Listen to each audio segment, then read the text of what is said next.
You're listening to Soundside. I'm Libby Denkman. Who is an apology for? The answer is more obvious when the person you're apologizing to is standing in front of you. You want their forgiveness, or you want them to feel better, or maybe more often, you want yourself to feel better. But when the people who were hurt, or those who hurt them, are long gone, what does apologizing actually accomplish? That's one of the questions behind a recent essay in The New Yorker. It's called The Ritual of Civic Apology by Beth Lew-Williams. Lew-Williams is a professor of history and director of the program in Asian American Studies at Princeton University. She begins her essay by recounting a talk she gave in Tacoma a few years ago. It was about the forced expulsion of Tacoma's Chinese residents in November of 1885, and the city's attempts to apologize for it generations later. Beth explores what happened in Tacoma and in many other West Coast cities in recent years, and she joins me now for more. Beth Lew-Williams, thank you very much for being here. Thanks for having me.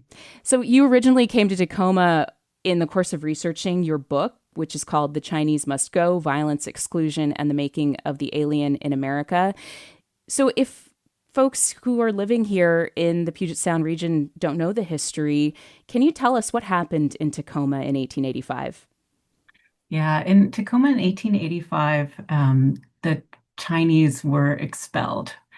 It started in September when a committee of citizens, but not just any citizens, a committee that included some of the leading members of the city council, the probate judge, the chief of the fire department, the sheriff, went door to door telling Chinese residents that they had to leave by November 1st in 1885.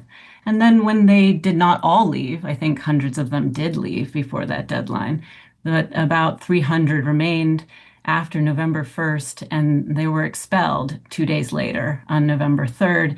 The mob just sort of went door to door, rounding up Chinese men and women and children, and then marching them through town and out of town. The forced march was 8 miles to a railroad depot where they stayed overnight. During that time, 2 people died of exposure. And then the next day, those who could afford it got a ticket to Portland. Those who could not walked to Portland. So it was a dramatic and violent moment of expulsion in Tacoma's history. They walked all the way Tacoma to Portland. I mean, that is just a remarkable scene, horrible scene that you paint there. So this was during the era of the Chinese Exclusion Act in the 1880s in America. How did what happened in Tacoma compare to how Chinese people were being treated across the rest of the country? The expulsion from Tacoma was part of an unprecedented wave of anti-Chinese violence. In my first book, I talk about how in 1885 and 1886, more than 165 communities across the West attempted to expel their Chinese residents, their Chinese neighbors. And Tacoma was an unusually, I would say, successful expulsion in that all of the Chinese left Tacoma. Following the expulsion, somebody burned down the Chinese residences, so it also sort of erased the buildings, the presence in another way. And then in Tacoma, it was impossible for a Chinese person to live there for decades afterwards. There are newspaper articles that talk about how if a Chinese person walked into Tacoma, that they would be driven out. So Tacoma is an extreme example, but of a larger phenomenon. And I talk about how these expulsions across the West are linked to Chinese exclusion.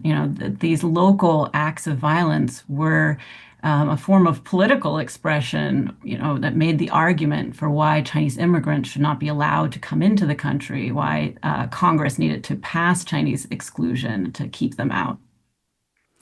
And just before we move on to present day, because your essay is really about the way that modern communities are grappling with this and individuals are grappling with this and how to craft civic apologies really about what occurred 100+ years ago. But before we move on, I mean, what was behind Chinese people in America becoming public enemy number one? What was going on at the time that built the case that these kinds of mobs and pogroms were acceptable? I'm not sure they were ever public enemy number one, but they were on the West Coast, the largest non-white group by this time, by the 1880s.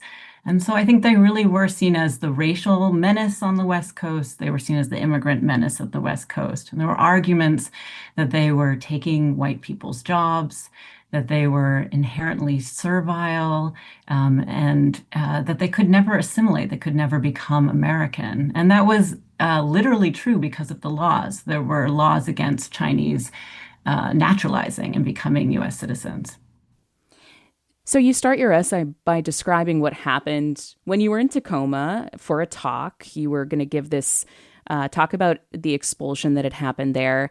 And a man that you didn't know, who introduced himself as a city council member, gets up and before your talk says, "On behalf of the city of Tacoma, I am sorry." And you write that it seemed like it wasn't clear. It kind of was directed at you, but also included the audience, and it puts you in a strange spot. What were you feeling at that moment? I really appreciated the invitation to come speak at the University of Puget Sound and speak in Tacoma about this history, but I found that moment uncomfortable. And I started this essay the moment it happened, like that evening. I went back and wrote about this experience in 2020 because the experience of having a city council member apologize for the history that I was about to tell, and to apologize to the room, but also it felt like to me, it just felt so uncomfortable. I felt like the not the appropriate person for someone to be apologizing to. And of course, when someone apologizes to you, you have this impulse to accept an apology. But it felt like not an apology that I could accept, that I wasn't the right person. And I'm not even sure that the right person, is still living more than a century later.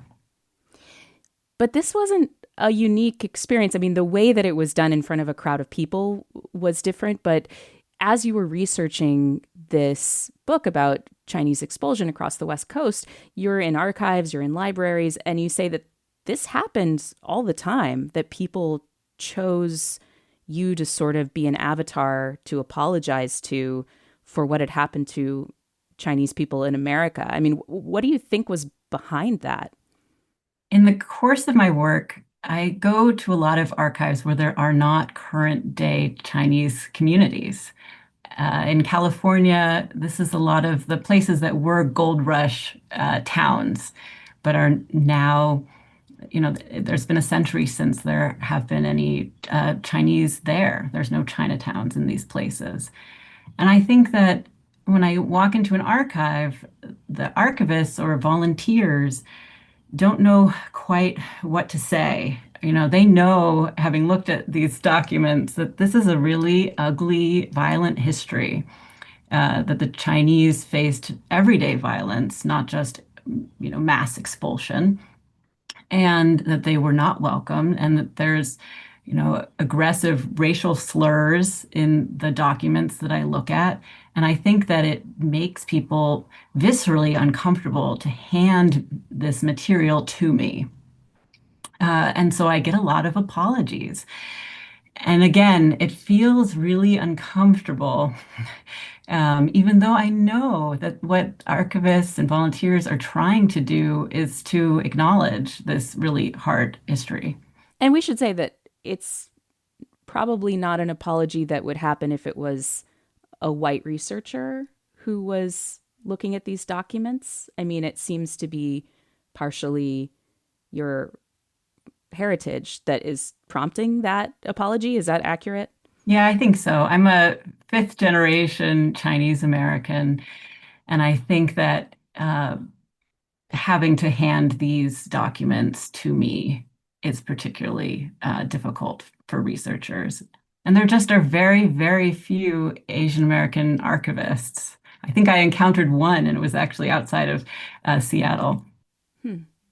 Tacoma attempted to acknowledged this expulsion, has attempted to acknowledge this expulsion over the years.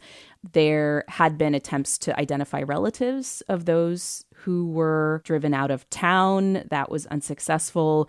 Tacoma also created the Chinese Reconciliation Park, which was announced in 1993. It's there on the bay next to Old Town. And you write that the creation of this park happened at the beginning of a wave, a kind of global surge in public contrition. What prompted that global surge, and what did it look like in action across the world?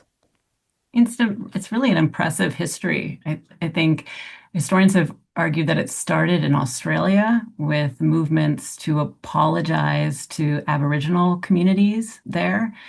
And then in the United States, it crossed different moments in time, right? There were truth commissions and apologies for everything from Jim Crow violence to Japanese incarceration during World War II to the colonization of Hawaii. And it's in that moment that a minister in Tacoma was inspired to try to do something local, to try to also acknowledge and apologize for the local harms that had happened and to try to start a process of reconciliation. So cities like Tacoma started looking into these types of civic apologies for past wrongs in the early 90s. And it was part of that global wave we talked about. Fast forward to 2020, and you start to see this new surge of attempts at reconciliation with the past. And you write that it had to do both with George Floyd and Black Lives Matter, and also the Stop Asian Hate protests in the wake of the pandemic. And I find this interesting because in 2020 and 2021, the issue of race was very front and center in a lot of people's minds. But communities at the time chose that moment also to kind of reach way back in the past for these apologies. Why do you think that was happening? Why look to history at the moment when there's so much happening right there on the streets?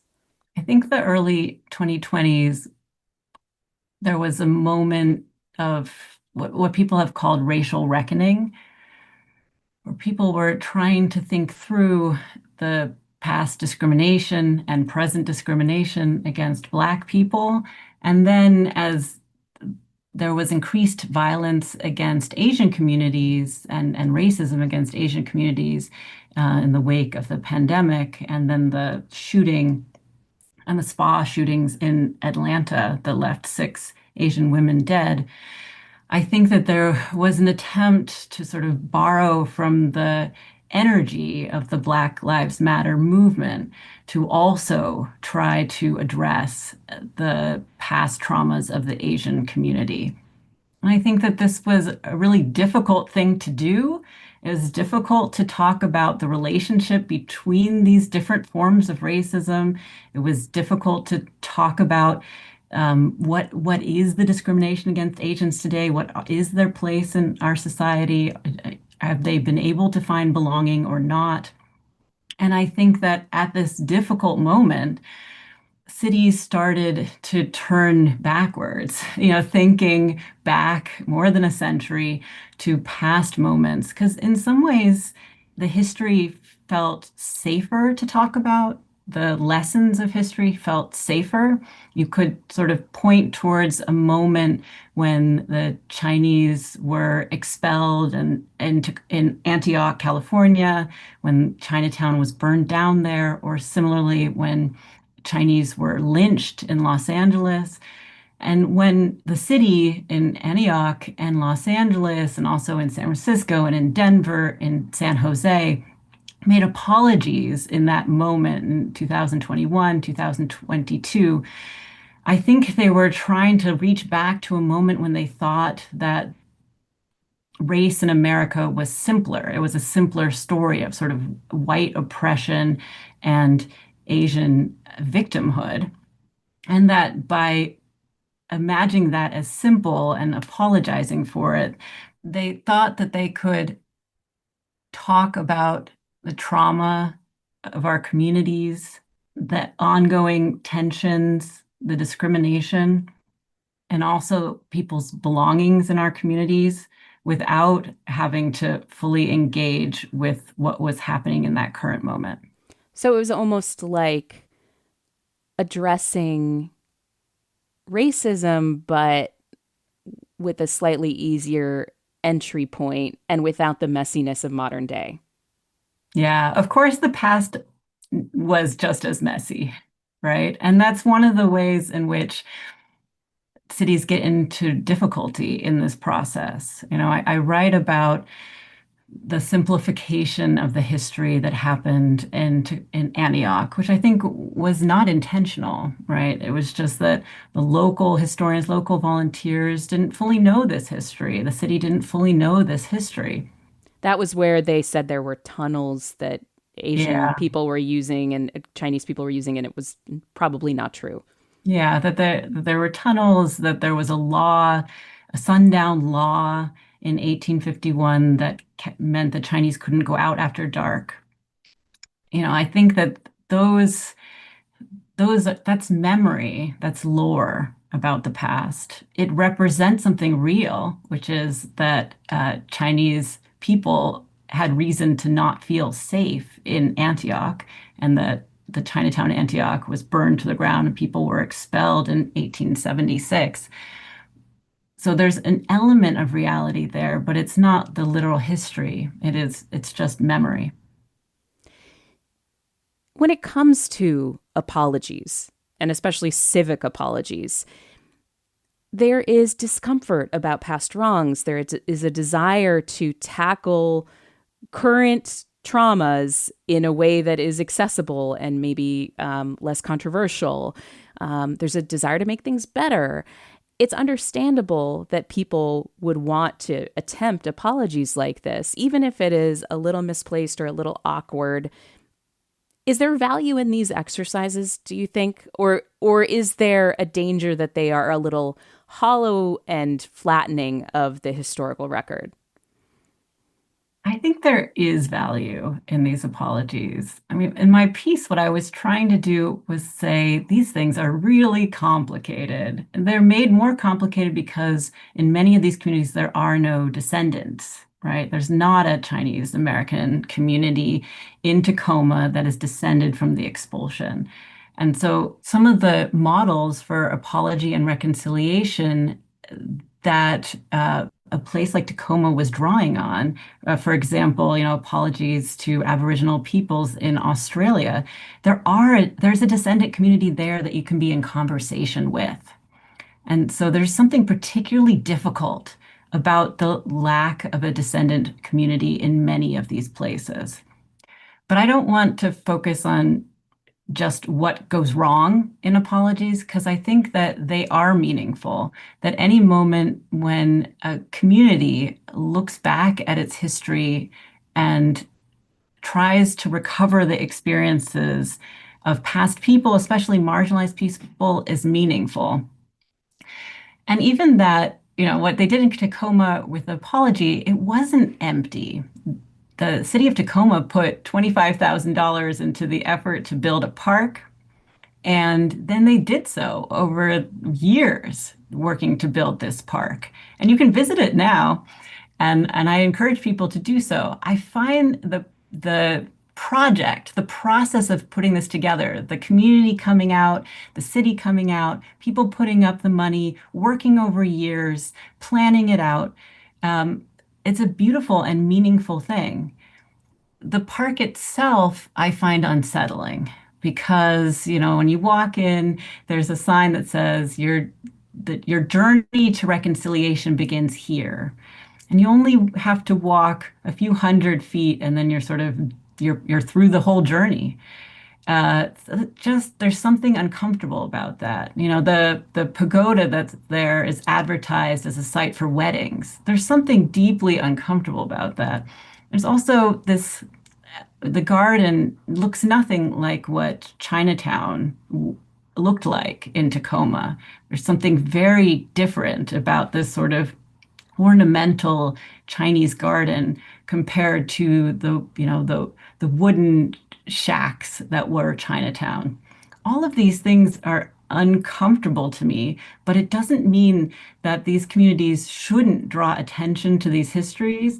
And I think that it continues to be important to visit these sites and really for individuals to wrestle with this history.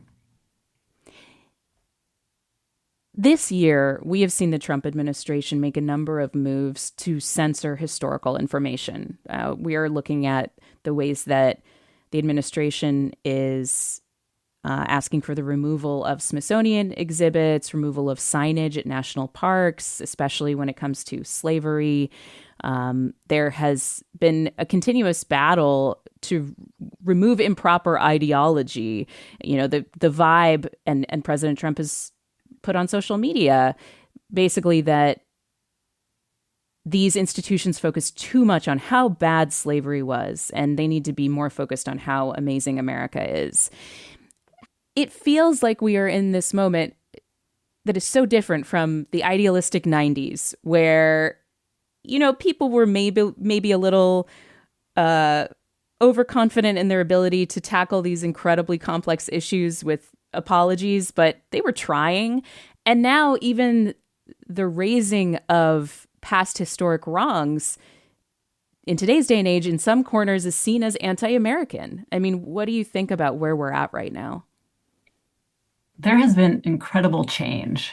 One of the ways that I see this change is that in 2011 and 2012, the Senate and the House unanimously passed resolutions expressing regret for Chinese exclusion, for the fact that Chinese people were kept out of this country based on their race. That was not that long ago that unanimously Congress passed these resolutions. I think that right now, and we see this extreme turn against immigrants, you know, we're in a really, really different moment. But on a more positive note, you know, I would like to note that these sort of civic rituals of apology or something similar to it are ongoing. I was just in Rock Springs, Wyoming, marking the 140th anniversary of a massacre that happened in Rock Springs, Wyoming in 1885, in which 28 Chinese people were killed and the Chinatown was destroyed, was burned to the ground. So I was just in Rock Springs, and Rock Springs does not have a large Asian population today. It has a small descendant population. And the mayor there is a Republican and supporter of Trump. And yet the community came together just a few weeks ago to mark this anniversary, to install a new statue recognizing the Chinese community. And I felt like this is a really good thing. Although the city was not apologizing for that moment in time, instead it was simply acknowledging it. And the city was allowing researchers and inviting family descendants to come back to Rock Springs and really dig into this history. I was particularly struck, you know, there's some amazing archaeological work that researchers are doing right now um, in Rock Springs. And so I was able to, you know, walk into this area where they're digging. They only have to dig a few feet underground to get to the burn layer.